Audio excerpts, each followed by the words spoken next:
श्रीवत्सहस्रारशिखातीव्रं सुदर्शनं भास्करकोटितुल्यं स्फुरद्विषां प्राणविनाशविष्णोः चक्रं सदाहं शरणं प्रपद्ये. சுதர்ஷனஹா அப்படின்னா சுத்தமான ரம்யமான அழகை கொண்டவர்னு சொல்லலாம். இல்லைன்னா நல்ல தீக்ஷணமான பார்வை உடையவர் அப்படின்னு சக்கரத்தாவர் ரெண்டு விதமாக சொல்லலாம். கைலாச சிகரே ரம்யே முக்தாமாணிக்க மண்டபே ரத்னசிம்மாசனாசீனம் பிரமதேர் பரிபாலிதாம்னு கைலாசத்தில் சிவபெருமானுடைய ஆரான மூர்த்தியாக இருந்திருக்கார்.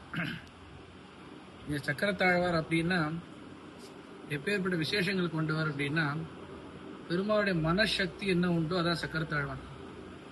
ஸ்வசங்கல்ப கலாகல்பைகி ஆயுதைகி ஆயுதைஸ்தவம். பெருமாள் என்ன நினைக்கிறதோ செய்யக்கூடிய சக்கரத்தாழ்வார். இப்போ நம்ம ஒரு இடத்துக்கு போகிறோம், ஒரு மாடிப்படி ஏறுறோம் அப்படின்னா அதை 10 படி தான் நமக்கு இருக்கும். 11வது படியில் நம்ம காலை வச்சா நம்ம கீழே விழுந்துருவோம். ஆனால் சக்கரத்தாழ்வார் நினைச்சார்னா 11வது படி பெருமாளுக்கு வந்துடும். பெருமாள் 11வது படி இங்கே இருக்குன்னு நினைச்சார்னா சக்கரத்தாழ் பெருமாள் படி குத்துவர். அப்படின்னா பெருமாள் என்ன மனசு நினைக்கிறாரோ செய்யக்கூடியவர். துஷ்ட நிகிரகம் சிஷ்ட பரிபாலனம் இருக்கக்கூடியவர். உடம்பு எல்லா வியாதிகளும் தீர்க்கக்கூடியவர். ஓம் நமோ பகவதே மகாசுதர்சனாய மகாசக்கராய மகாஜ்வாலாய கர்மபந்த விமோச்சனாய சர்வசத்ரு சம்ஹாரமூர்த்தி. எல்லா விதமான சத்ருகளும் ஜெயிக்கக்கூடியவர். பாதாரி வஸ்தக பரியந்தம் வாதஜனித ரோகான் பித்தஜனித ரோகான் ஸ்லேஷ்மஜனித ரோகான் கிருதான் சங்கரித உத்பவான் நானாவிகாரோகான் பிரசமயன்னு எல்லா விதமான வியாதியும் ஜெயிக்கக்கூடியவர். பெருமாளுக்கு பிரதானமான ஆயுதமாக இருக்கக்கூடியவர். 5 ஆயுதத்தில் சக்கரத்தாழ்வார் தான் முதல் ஆயுதம். பஞ்சாயுத ஸ்தோத்திரம்னே ஒன்று உண்டு. அது பிரதானமான ஆயுதமானவர் சக்கரத்தாழ்வார். பெருமாளுடைய எல்லா அவதாரங்களிலும் இந்த சக்கரத்தாழ்வார் துஷ்ட நிகிரகம் சிஷ்ட பரிபாலனம் இருந்துச்சு. பெருமாளோட பிரதானமான ஆயுதமாக இருந்தவர்.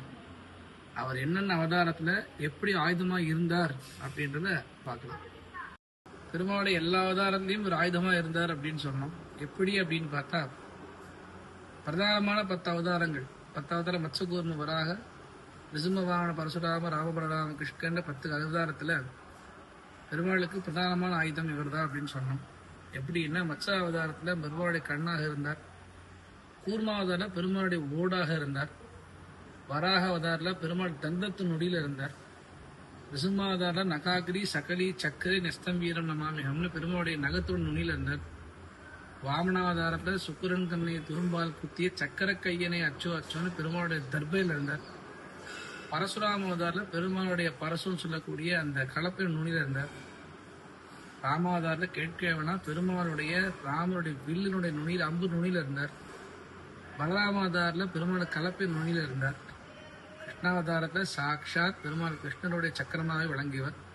கல்கி அவதாரில் பெருமாள் கத்தியோட நுனியில் இருக்கார் அப்படின்னு பெருமாளுடைய 10 அவதாரங்களும் பெருமாளுடைய பிரதானமான மூர்த்தியாக இருந்து கொண்டு துஷ்ட நீக்கம் சிஷ்ட பரிபாலனம் செய்யக்கூடியவர்.